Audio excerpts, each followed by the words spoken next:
will now be connected with the conference. We've been looking at it for a while, but yes, we've actually have someone helping us plan it, and now it's getting done. Yeah, getting closer to reality, right? There you go. Awesome. And Kimberly, how about you? So just, look back on last week. What's one or two of your biggest wins from last week? My biggest win is probably going to sound pretty piddly compared to David and Rob, but it's pretty big for me. Yesterday I had the closest thing that I've ever had to a free day, and I actually went on a walk with my 9-year-old twin, and we went to the park, and we were there for a few hours, and they know it's my free day, and I started talking to one of the moms in the park, and I'm a physician, so I was telling her about my practice, and I gave her a card, and my son came up to me and said, "Mom, are you plugging your business?" And I was like, you know what? And my mind had started going there, and I was like, oh, wow, I need to stop, right?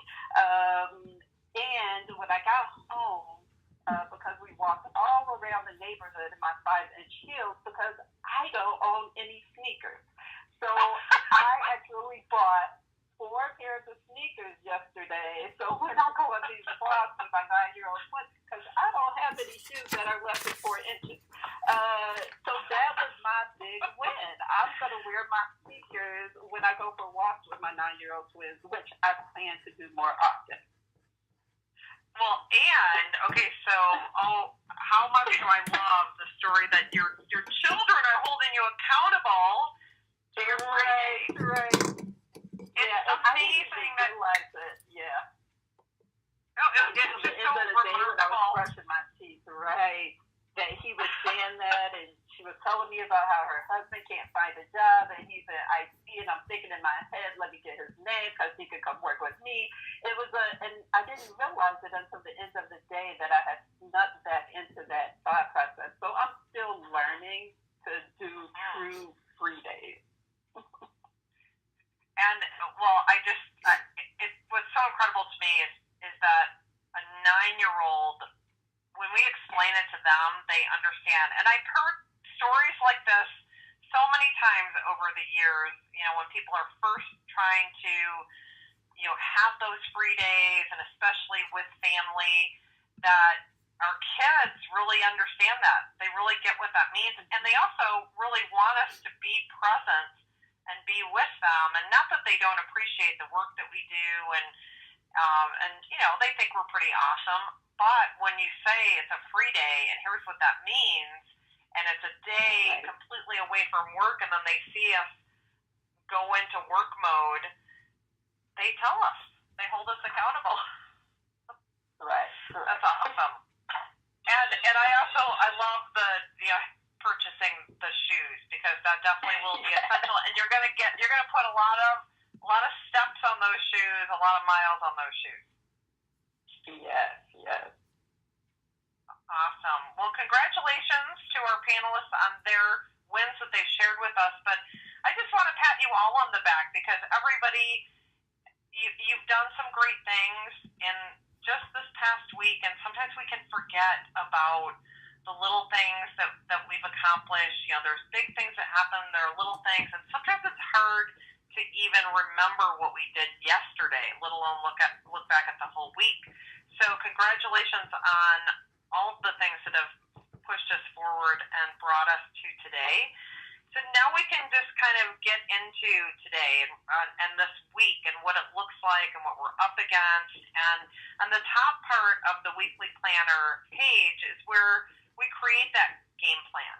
And for some people, that game plan looks really similar from week to week in terms of what days are focused, what days are buffer, and what days are free. But other people, it goes on a week by week basis. And you can kind of have in mind what an ideal week looks like. So, and actually that's a really great thing to remember, is if you can have a plan or a picture of what the ideal week looks like, then you can kind of always be working towards that. Even if it's not exact and perfect, it's always having that in mind and helping you with, planning things out so that it will eventually get to that place of the ideal week. And today is Monday, April 23rd, brand new day, brand new week. And today is either a buffer day or focus day for everybody listening in today because we're all in work mode. David, what is today for you?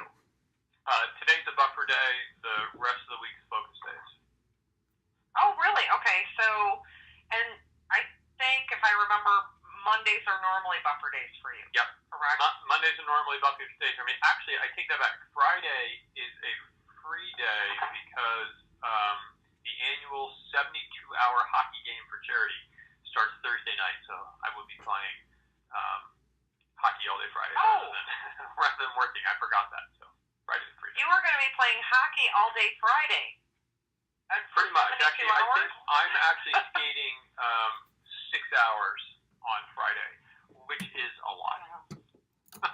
Wow. Okay, so I'm in awe right now. That's really cool and amazing. So this week, and here's another thing. So when we have things like this that we're part of in our lives, we get to put those things on our calendar. Then we have to figure everything else out around that. So most of your week is really focused. You really got everything kind of narrowed down into that focus so that you can be away and do your skating. And I'm pretty sure you're not going to be thinking about work when you're on the ice. Oh, no, I never do. And I set up actually my time so that every other week is a client week. So this week happens to be a client week. And that means the days are completely booked with client work. So it's focused because I have no choice. That's great. So then the next week, what does more of next week look like for you if this is a client focused week?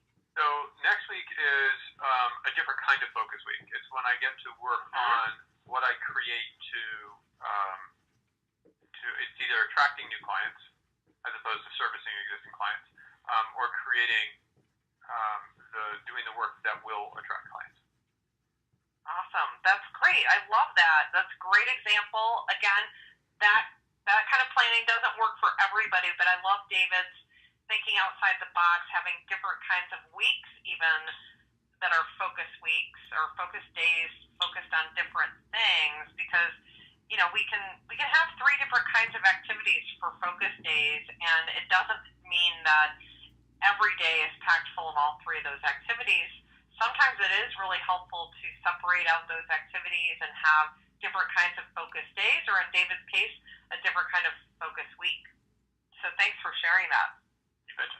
And Kimberly, how about for you? What is today for you? Is a buffer or focus?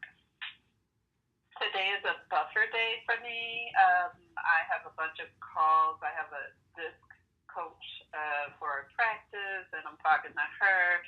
And then I have another conference call with my website people to help get that going forward. So actually the entire week is a buffer week for me because I'm headed to a conference on anti-aging on Wednesday. And so I actually had 3 days during the conference, but I was listening to one of Shannon Waller's old booster calls, and then I realized that going to a conference can't be a free day. So they're all now buffer days. And that's okay. It doesn't mean that you have to work, 12 hours. You can still have some great downtime and, enjoy where you are and so forth. But they can actually turn into be really productive buffer days. Right. Good.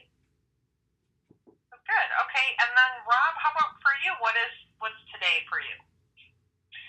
Today and tomorrow are focus days. Wednesday is a buffer day, and Thursday through the following Tuesday are all strategic planning focus days. Actually in Chicago for my biannual study group meeting, and then a conference we'll be attending. Okay. Awesome. So planned out. Rob's been at this for a long time, for those of you listening in, so he sort of has this down, so don't go into the gap if you don't have it all figured out like he does. But yeah, I think that that's great also to look at too, that it's something to work towards. Like I mentioned, that ideal week. So Rob, you kind of have your ideal week figured out. Yes. Yeah. So a great thing to know what that looks like so you can continue to work towards that. And right down below where we are identifying our free focus and buffer days for this week, it's the boxes where we check off our habits for each day. And this habits part it's kind of about shifting habits. So either maximizing a habit that works really well for us or that serves us well, or possibly even eliminating a habit that doesn't serve us well. It's not a growth habit. So in those habits, it's about picking one thing to focus on at a time rather than pick 5 different things, because it's really hard to keep track and be focused on 5 habits. Just think of one at a time and focus on that one habit for 3 weeks. So for 21 days, keep that same habit top of mind. And now we move down into where we're accumulating how many free focus and buffer days that we have planned for this week and where we're at for the quarter. So we accumulate those days. At the end of the week, you can kind of look back and figure out how many free focus buffer days that you had for the week. And now we're going to get to our crucial results. So the 3 crucial results. This is really what needs our most important focus and attention for this week. So sometimes it's things that we might be involved with other people, but it's really the what needs our focus and attention. And Rob, for you, what's one crucial result for you for this week? One crucial result is to prepare for my study group meeting and for the Retirement Income Summit Conference with strategic intent and execute. Okay, awesome. And is this week focus, will it bleed into next week, or is it going to get done this week? Yeah, it's Thursday and Friday are the study group meeting, and then from Saturday until the following Tuesday, May 1st, is the conference. And then I come back, come home, Boca Tuesday night. Great. Okay, so yeah, it's happening now, it's done, and new things will be on the agenda for crucial results next week. And David, how about for you? What's a crucial result for you this week? We all know that you have a lot of focus and you have that hockey event. Right. So crucial result is surviving hockey, but I don't have that actually down on my list. Staying hydrated, that's kind of a crucial result. So on the calendar right now, I have 19 client calls scheduled. So actually handling all of them, and then there are 4 prospects on the calendar. So dealing with them. So those calls are already. I must be missing one. I think there must be 5 prospects because I know there's 24 calls already on the calendar for this week. So handling that is one. It doesn't actually leave a whole lot of time for any other crucial results, but I do need to finish reviewing some website content. So those are the 2 things that are listed on my plan as crucial results.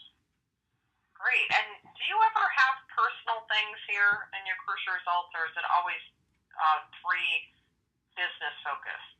Well, on mine, since the weekly planner, the way we set it up is we have a shared weekly planner for me and the team, and we just put down our business crucial results. Okay, great. That's awesome, and I love that too. That's another. We keep learning new things from you, David. Great thing or possible to actually share the weekly planner together with your team. You could have one shared calendar for sure. You have your own stuff too, your own things that are maybe in different places, but that's just one way that you can use the weekly planner with your team. Thank you for sharing that. And Kimberly, how about for you? What's a crucial result for you for this week? Well, I have something that I call my day-to-day maintenance. It's just going through everything that needs to be done when you have a doctor's office, but it's always the last my list that I want to do, so I never really work on that. I'm always working on growing the business. So I got this also from a booster call. I want to set up a schedule for like an executive assistant and what I would want. I don't really have one. I just kind of tell the people in my office to help me with stuff. But I want to set up a very set schedule for an executive assistant. And then right now I'm going to have the people in my office kind of help me with that and help me with my weekly planner, and then set a day where they sit there and force me to work on this day-to-day maintenance stuff, because it's always getting pushed back and pushed back. So that is one of my main crucial results for this week. That's awesome. And actually, what you just shared, Kimberly, leads us into strategic projects, which is over on the right-hand side from the crucial results. And sometimes the focus that we have, or the things that we're working on, whether they're client-focused or backstage-focused, some of those things absolutely require us. It takes our expertise, it takes our capability, but sometimes it's who can help us. Who can help us to make this better? Who can help us to further this along? So, Kimberly, how do you look at the strategic projects? Do you look at this list or this box here as a who can help me rather than what do I need to do? If you could just share with us how you look at your strategic projects. Well, to be honest, this is my 5th week that I've been doing it, and all the previous weeks I have filled out the project, and I probably should be looking at it as who can help me do it, but usually I just put them on there and maybe one might get checked off. And so I probably should start looking at it differently, as in who can help me with those, because every week I've been having pretty much the same projects, and there's not getting a whole lot of further stuff getting done on it. So maybe that's how I should be looking at it, is who can help me with this stuff. Well, and I just want to share with you, so one of the things that Dan Sullivan's been talking about, I'm going to say over the last 6 months or so, is that who, not how. And lots of you have already maybe heard some of this, but when those projects come up, or we take on something and say yes to something, I think we probably immediately think, okay, how am I going to do this? I want to do this. How am I going to get this done? How am I going to add this to my calendar? How can I set protected time away to do this? And it's a question that we sort of start to train ourselves to ask in this model is who can help further this along. So sometimes that who gives us a little bit more traction as well. So it's not that you're not going to get those projects done. It's not that they're not going to get done. But sometimes if you can ask the question who, not how, because you might still be part of the process, but who can help you to further that along? So who's possibly going to be really engaged, and sometimes it's even somebody who might even be better at moving that particular project forward as well. So I just felt that what you talked about in your crucial result was such a great lead-in to that, and I know it's something, when Shannon Waller's coaching the weekly planner call, she is constantly reinforcing to us that who box in the strategic projects, and making sure that it's not just everything on our list. It doesn't become just a to-do list for us, especially for those of you who are entrepreneurs. It is about who do I need to delegate something? Is there something that somebody else could work on this with me to further ahead? 2 brains sometimes can be better than one. There's lots of different reasons why asking who can help on this is so great. So thank you for giving me the opportunity to bring that up this morning.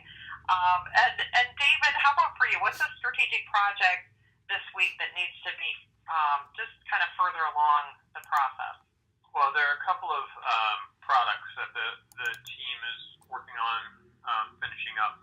So I'm looking at other people's strategic or crucial results for the week. Yeah. And so one of my I hate to say this because we kind of bastardized the weekly planner. So we have 6 kind of major projects or categories of projects that we set really for the year that we revisited each quarter and say, okay, what are we going to do this quarter on those 6 major categories? So those 6 major categories go in those are the kind of strategic projects, and then specific tasks against them. So one of my people has to get me signed on to a couple of podcasts this week. Someone else has to finish a plan for one of our products. So I don't have anything on strategic project for me because my week's still to go. That's great. Okay. And you've been at this for a while too. So also, hopefully everybody picked up on this too. I love what you just said is you have like kind of 6 things or kind of like your 6 dials that you're always going back to, what of these 6 dials do we need to be focused on this week and who is doing what in relationship to those things. So it's kind of narrowing your focus on what are the most important things that continue to move things forward in the business. I love that. Yeah, as a matter of fact, one of our 6 things is to prioritize.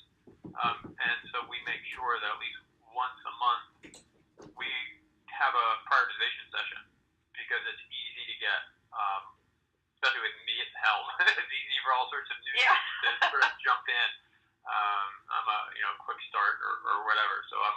So once a month we pare things away and get back down to our focus.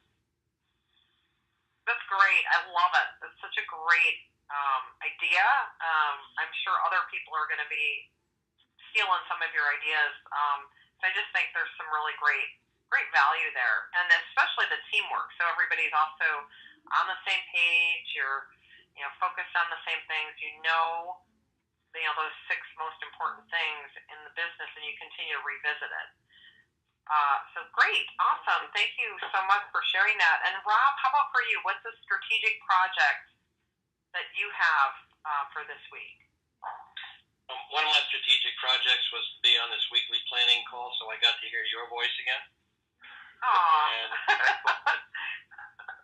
two of the others are 2 new processes that we've purchased, we've integrated into our other processes in our business, and we're rolling out. One is called risk.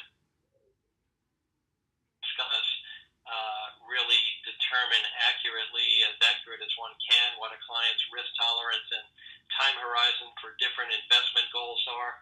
And the other is something called Uber Conference, so we can have easier, better quality meetings with our clients that are in the 15 states other than Florida. Awesome. That's great. And when you look at your strategic projects, do you use this as some of your things as well as things that maybe you need Lindsay or somebody else to help you out with, or to actually completely take over from you? Yeah, absolutely. Matter of fact, Lindsay and I had sat down earlier this morning. Each week we look at the 24 strategic projects that we put on the first couple pages of the weekly planner each quarter. We looked at the strategic projects that I've got in my pocket coach, and we look at things that may not be in either one of those places, but that have come up in the interim, and we figure out the priorities for the week and who's going to handle them. Great, awesome. As we just have a little bit of time left today, down at the bottom part of the page, our top 20 farm club. This is who needs our focus and attention this week. Sometimes those who's fall also into the crucial results. But, David, do you use this? So I know you already mentioned to us that you have those booked calls, you have those prospect calls. Right. My guess is those people's names are actually on here so that your whole team knows who you're focused on. Yeah, my whole team, we all have access to one calendar, so everybody can see who's on the calls. We have to use a CRM for this. Okay. But we do absolutely keep track of who we need to be talking to. In some weeks, if my list really is more my team than somebody external, because I can get them doing the right things, then we move ahead as a business. Great. And Kimberly, how do you look at this top 20 farm club for you? I put some of my top clients on there, but this week I'm putting my name on there because I want my results to be more like Rob and David. I want to become more like them. I'm listening to what they're saying, and I'm like, wow, they are so cool. So I'm putting myself in my top 20 farm club this week, and I'm going to try and implement and think more like they're doing and do things with my practice more like they're doing. So, yeah, that's who's on my top 20 for this week. I love it. So, David and Rob are the heroes of the week. So, thank you. Thank you so much. And you know what, Kimberly? You're my hero, too. I wanted to thank all three of you guys for helping us this morning to walk through the weekly planner. I'm going to leave us with a Lou Holtz quote just to kind of end the call and to begin this week. Virtually nothing is impossible in this world if you just put your mind to it and maintain a positive attitude.